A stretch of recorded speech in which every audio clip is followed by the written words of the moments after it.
एक बार की बात है। एक विशाल और समृद्ध राज्य पर एक पराक्रमी राजा राज करता था। उसके राजसी वैभव, महल की भव्यता और साम्राज्य की कोई तुलना नहीं थी, लेकिन उसके हृदय में सच्चे प्रेम की कमी थी।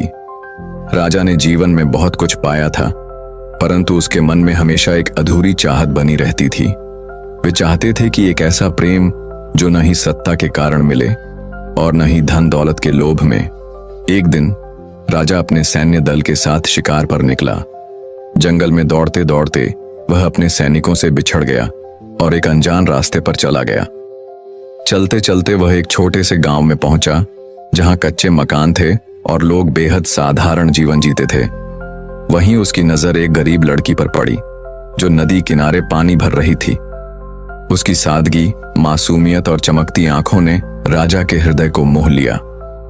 राजा ने उसके बारे में जानने की जिज्ञासा दिखाई और पाया कि वह एक निर्धन किसान की बेटी थी, जिसका नाम सुरभि था। उसकी आवाज में मिठास थी, उसकी बातों में सच्चाई थी और उसका हृदय निर्मल था। राजा ने अपने असली स्वरूप को छुपाकर उससे बातें की और पहली ही मुलाकात में उसे एहसास हो गया कि यही वह प्रेम है जिसे वह बरसों से खोज रहा था। अगले कुछ दिनों तक राजा उसी गांव में ठहरा, एक साधारण यात्री बनकर। उसने सुरभि के साथ समय बिताया, उसकी दुनिया को करीब से देखा, उसकी कठिनाइयों को समझा और उसके स्वाभिमान से प्रभावित हुआ। सुरभि को इस यात्री के व्यक्तित्व में कुछ खास दिखा, लेकिन वह यह नहीं जानती थी कि वह एक राजा है। जब विदा लेने का समय आया तो राजा के मन में उथल पुथल मच गई। वह जानता था कि अगर उसने अपना असली परिचय दिया तो सुरभि शायद उसे केवल एक राजा के रूप में देखेगी, न कि उस व्यक्ति के रूप में जिससे वह प्रेम करता था। वह बिना कुछ कहे वापस अपने महल लौट गया, लेकिन उसका हृदय वहीं गांव में छूट गया।